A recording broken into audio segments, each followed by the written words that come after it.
मैं आपका कब से इंतजार कर रही थी। ये एग्रीमेंट का। अनु ने जैसे ही आर्यवर्धन को ऑफिस के गलियारे में आते देखा, उसकी आंखों में चमक सी आ गई।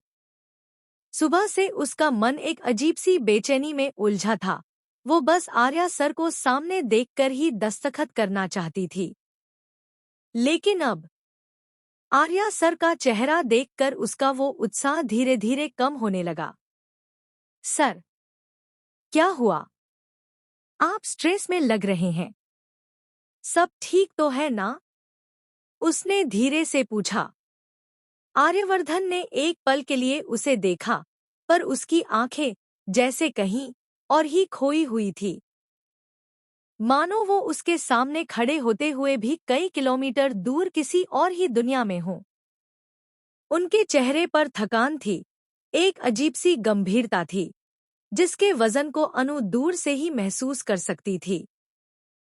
फाइल बंद करते हुए आर्यवर्धन ने धीमे स्वर में कहा, कुछ लोग जलती हुई मोमबत्ती की तरह होते हैं, अनु। खुद पिघलते रहते हैं, लेकिन दूसरों के जीवन में उजाला भरते हैं। अनु चौंक गई। वो समझ ही नहीं पाई कि ये अचानक इतनी दार्शनिक बात क्यों। आप किसकी बात कर रहे हैं, सर? उसने सावधानी से पूछा। आर्यवर्धन ने गहरी सांस ली। मीरा की। ये नाम सुनते ही अनु का दिल जैसे एक पल को रुक गया। एक चुभन सी हुई, पर उसने चेहरे पर कुछ नहीं आने दिया। आर्या आगे बोले, मैं अभी उसके घर से आया हूं। उसकी माँ की हालत बहुत बुरी है, सच में बहुत। किसी को देखकर पता चल जाता है कि वो दर्द में है या नहीं। और मीरा, वो सब झेलते हुए भी ऑफिस में एक भी पल ऐसा नहीं आने देती कि किसी को उसकी मुश्किलों का एहसास हो। दिन रात काम करती है, किसी से शिकायत नहीं, किसी से मदद नहीं।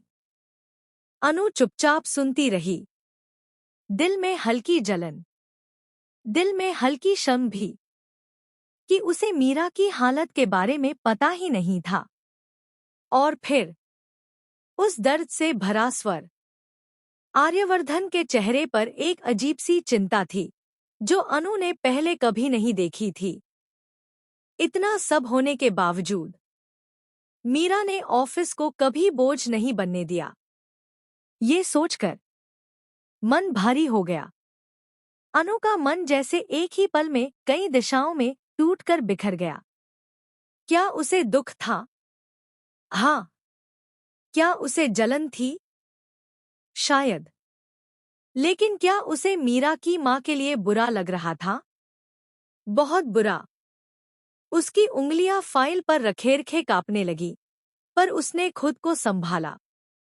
उधर दूसरी तरफ सड़क किनारे चालू था एक और तूफान। ये साड़ी कितने